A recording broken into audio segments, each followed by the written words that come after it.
Hi friends, welcome back to my channel Mohini Murali vlogs అండి. ఈ వీడియోలో కనిపిస్తున్న ఈ సింపుల్ బ్లౌజ్ డిజైన్ని ఎలా కట్ చేసుకొని స్టిచ్ చేసుకోవాలో ఈ వీడియోలో అయితే చూపిస్తాను, చూసేయండి.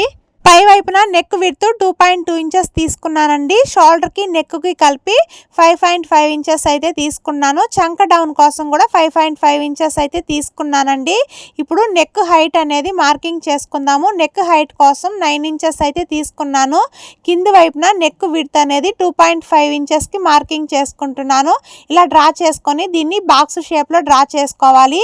ఈ డిజైన్ కి మనం స్ట్రైట్ గా కట్ చేసుకోవాలి కాబట్టి కింది వైపున కూడా 2.5 ఇంచెస్ అనేది విడ్త్ మార్కింగ్ చేసుకొని పై నుంచి కింద వరకు ఇలా స్ట్రైట్ గా లైన్ అనేది డ్రా చేసుకొని నీట్ గా కట్ చేసుకోవాలి.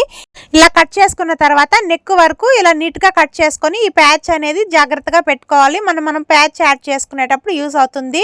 ఇప్పుడు ఈ లైనింగ్ ని మెయిన్ పీస్ పైన పెట్టి చుట్టూ ఒక 1/2 ఇంచ్ కానీ 1 ఇంచ్ కానీ ఎక్స్ట్రాగా ఉండేలాగా మెయిన్ పీస్ అనేది కట్ చేసుకున్నాను. ఇలా కట్ చేసుకున్న తర్వాత main piece wrong side lining ని పెట్టి లైనింగ్ ని మెయిన్ పీస్ ని ఎక్కడ ముడతలు అనేది రాకుండా నీట్ గా జాయిన్ చేసుకోవాలి. ఇలా మెయిన్ పీస్ అనేది కొంచెం ఎక్స్ట్రాగా వదిలి కట్ చేసుకున్నట్లయితే మనము లైనింగ్ అనేది జాయిన్ చేసుకున్న తర్వాత ఎక్స్ట్రాగా ఉన్న మెయిన్ పీస్ మొత్తం నీట్ గా కట్ చేసుకోవచ్చండి. ఎప్పుడైనా సరే కరెక్ట్ గా కట్ చేసుకోకుండా ఇలా కొంచెం ఎక్స్ట్రాగా వదిలి కట్ చేసుకోండి. స్టిచ్చింగ్ చేసిన తర్వాత ఎక్స్ట్రా పీస్ మొత్తం కట్ చేసుకోవచ్చు. సేమ్ ఇదేలాగా ఇంకొక వైపు పార్ట్ కూడా మనము లైనింగ్ అనేది జాయిన్ చేసుకోవాలి. ఇలా 2 సైడ్స్ కూడా లైనింగ్ అనేది జాయిన్ చేసుకున్న తర్వాత చూడండి, కింది వైపు నడుం దగ్గర హెమ్మింగ్ పట్టి స్టిచ్ చేసుకోవడానికి 1.5 ఇంచ్ అనేది ఎక్స్ట్రాగా వదిలానండి. కటింగ్ చేసేటప్పుడు దాన్ని ఇలా హెమ్మింగ్ పట్టి లాగా ఫోల్డింగ్ చేసుకొని కుట్టుకుంటున్నాను. నేను ఎక్స్ట్రాగా పట్టి ఏం జాయిన్ చేయనండి. అన్ని బ్లౌజులకి కూడా ఇలా నీట్గా కింది వైపే వదులుకొని నీట్గా రఫ్ చేసుకొని స్టిచ్ చేసుకున్నట్లయితే మళ్ళీ మనం పట్టి జాయిన్ చేసే పని లేకుండా ఉంటుంది. కరెక్ట్గా ఒక 1/2 ఇంచ్ అనేది లోపలికి ఫోల్డింగ్ చేసుకొని హెమ్మింగ్ పట్టి అనేది ఇలా ఫోల్డింగ్ చేసి స్టిచ్ చేసుకున్న తర్వాత నెక్కి పైపింగ్ స్టిచ్ చేసుకోవడానికి 1.25 ఇంచు వెడల్పున్న ఆపోజిట్ కలర్ క్లాత్ అయితే తీసుకొని దాన్ని వన్ సైడ్ ఇలా ఫోల్డింగ్ చేసి కుట్టుకుంటున్నానండి. ఇలా నీట్గా మనకి నెక్కి ఎంతవరకు కావాలో అంతవరకు పైపింగ్ క్లాత్ అనేది తీసుకొని వన్ సైడ్ ఫోల్డింగ్ చేసి కుట్టుకున్న తర్వాత ఆల్రెడీ మనం లైనింగ్ని జాయిన్ చేసి పెట్టుకున్నాం కదా, అక్కడ ఇలా నెక్ వైపు ఒక 1/2 ఇంచు వెడల్పుతో కుట్టుపడేలాగా పైపింగ్ క్లాత్ అనేది జాయిన్ చేయాలి. కింది వైపు ఎక్స్ట్రాగా ఒక 1/2 ఇంచ్ అనేది ఖర్చు కోసం వదిలిపెట్టి దాన్ని ఇలా లోపలికి ఫోల్డింగ్ చేసి కుట్టుకోవాలి. ఇలా కుట్టుకున్న తర్వాత పైపింగ్ థ్రెడ్ అనేది తీసుకొని మనం కుట్టిన కుట్టు పైనే థ్రెడ్ వచ్చేలాగా పెట్టుకొని క్లాత్ని ఎక్కడా కూడా లూజ్ వదలకుండా టైట్గా ఫోల్డింగ్ చేసుకొని పైపింగ్ అనేది కుట్టుకుంటూ రావాలి. మనం కుట్టిన కుట్టు పైనే థ్రెడ్ పెట్టి కుట్టుకుంటూ వచ్చినట్లయితే పైపింగ్ ఫినిషింగ్ అనేది నీట్గా వస్తుంది. థ్రెడ్ ఎంతవరకు కావాలో అంతవరకు ఇలా నీట్గా కట్ చేసుకొని ఎడ్జెస్ అన్నీ కూడా లోపలికి ఫోల్డింగ్ చేసి కుట్టుకునేయాలి. ఇప్పుడు ఈ ఎక్స్ట్రా ఖర్చు అనేది పై వైపుకి రాకుండా ఉండడానికి ఒక 1/2 ఇంచు వెడల్పుతో డబల్ స్టిచ్ అనేది కుట్టుకుంటున్నానండి. సేమ్ ఇదేలాగా ఇంకొక సైడ్ పార్ట్ కూడా మనము పైపింగ్ అనేది కుట్టుకోవాలి. ఇలా 2 పార్ట్స్ కి కూడా మనం పైపింగ్ అనేది కుట్టుకున్న తర్వాత మనం మిడిల్ పార్ట్ లో ప్యాచ్ అనేది ఎలా జాయిన్ చేయాలో చూద్దాము. మనం స్టార్టింగ్ లో కట్ చేసుకున్నాం కదండి నెక్ డౌన్ దగ్గర పీసు, దానికి ఇలా ఒక క్లాత్ అనేది ఎక్స్ట్రాగా జాయిన్ చేసుకుంటున్నాను.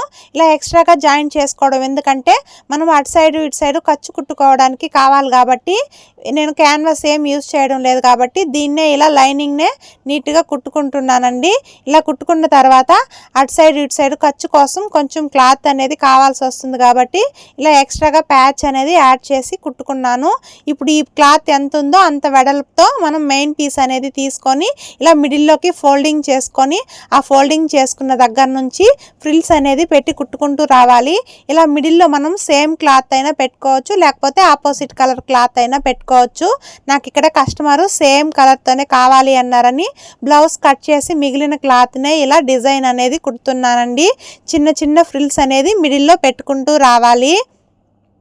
ఇలా నీట్గా మనకి ఎంత క్లాత్ అయితే ఉంటుందో అంత క్లాత్ని ఇలా నీట్గా చిన్న చిన్న ఫ్రిల్స్ అనేది కుట్టుకుంటూ వచ్చిన తర్వాత అటు సైడ్ కూడా సేమ్ ఇదేలాగా మనం మిడిల్లో ఎలా అయితే ఫోల్డింగ్ చేసుకుంటామో ఫ్రిల్స్ అదే వైపుకి వచ్చేలాగా అటు సైడ్ ఇటు సైడ్ రెండు వైపులా కూడా ఫ్రిల్స్ అనేది కుట్టుకుంటూ రావాలి. ఈ మెయిన్ పీస్ వెడల్పు మనం తీసుకున్న లైనింగ్ క్లాత్కి సరిపోయేలాగా ఉండాలి. పొడవేమో మన దగ్గర ఉన్న క్లాత్ని బట్టి అడ్జస్ట్ చేసి కుట్టుకోవచ్చండి. ఈ విధంగా మిడిల్లో ఫ్రిల్స్ పెట్టుకున్న తర్వాత అటు సైడ్ ఇటు సైడ్ కూడా సేమ్ అదే డైరెక్షన్లో ఫ్రిల్స్ అన్నీ వచ్చేలాగా నీట్గా ఫోల్డింగ్ చేసి పెట్టుకోవాలి. ఇలా ఫ్రిల్స్ నీట్గా కుట్టుకున్న తర్వాత లైనింగ్ క్లాత్ ఉంటుంది కదా, దాన్ని తీసుకొని దానిపైన ఈ ఫ్రిల్స్ క్లాత్ అనేది పెట్టి కింది వైపున మనం ఖర్చు కోసం ఎంత అయితే వదులుతామో అంతవరకు ఇలా ఒక స్ట్రైట్గా ఒక స్టిచ్ అనేది వేసుకోవాలండి. ఇలా స్టిచ్ చేసుకున్న తర్వాత దీన్ని ఇలా రివర్స్ చేసుకొని లైనింగ్ని వెనక్కి పెట్టి పై కుట్టు అనేది వేసుకోవాలి. ఇలా స్టిచ్ చేసుకున్న తర్వాత ఈ ఫ్రిల్స్ని లైనింగ్ని నీట్గా జాయిన్ చేసుకోవాలండి. ఇలా జాయిన్ చేసుకున్న తర్వాత మనం దీనికి పై వైపున కింది వైపున రెండు వైపులా కూడా పైపింగ్ అనేది స్టిచ్ చేసుకోవాలి. అప్పుడే మనకి చూడడానికి లుక్ అనేది బాగుంటుంది. చూడండి లైనింగ్ ఎంతవరకు ఉందో అంతవరకు ఈ ఫ్రిల్స్ క్లాత్ అనేది నీట్గా కట్ చేసుకునేయాలి, ఎక్స్ట్రాగా లేకుండా. ఇలా స్టిచ్ చేసుకున్న తర్వాత పై వైపున కింది వైపున కూడా రెండు వైపులా కూడా ఇలా ఆపోజిట్ కలర్ క్లాత్తో థ్రెడ్ పైపింగ్ అయితే కుట్టుకుంటున్నానండి. మీలో ఎవరన్నా మన ఛానల్ని కొత్తగా చూస్తున్నట్లయితే ప్లీజ్ ఛానల్ని సబ్స్క్రైబ్ చేసుకొని వీడియోకి లైక్ చేయడం మర్చిపోకండి. అలాగే ఈ వీడియోలో మీకు ఏదైనా డౌట్ అనిపించినా, మీకు ఇంకేదైనా వీడియో కావాలి అన్న కామెంట్ సెక్షన్లో కామెంట్ చేయండి. మీ కామెంట్స్కి తప్పకుండా రిప్లై అనేది ఇస్తాను. అలాగే మీకు కావాల్సిన వీడియోస్ కూడా చేసి పెడతానండి, కటింగ్ అండ్ స్టిచ్చింగ్ వీడియోస్ అయితే. చూడండి ఇలా పై వైపున కింది వైపున రెండు వైపులా కూడా పైపింగ్ అనేది కుట్టుకున్న తర్వాత ఆల్రెడీ కుట్టు పెట్టుకున్న బ్లౌజ్ పీస్కి ఈ ప్యాచ్ అనేది జాయిన్ చేసుకోవాలి. మన నెక్ విడ్త్ని బట్టి మనము ఈ ప్యాచ్ అనేది జాయిన్ చేసుకుంటే సరిపోతుందండి. స్క్వేర్ నెక్కే కాబట్టి చాలా ఈజీగానే మనము జాయింట్ అనేది చేసుకోవచ్చు. ఇలా జాయిన్ చేసుకునేటప్పుడు నీట్గా రఫ్ చేసుకొని జాయిన్ చేసుకోండి.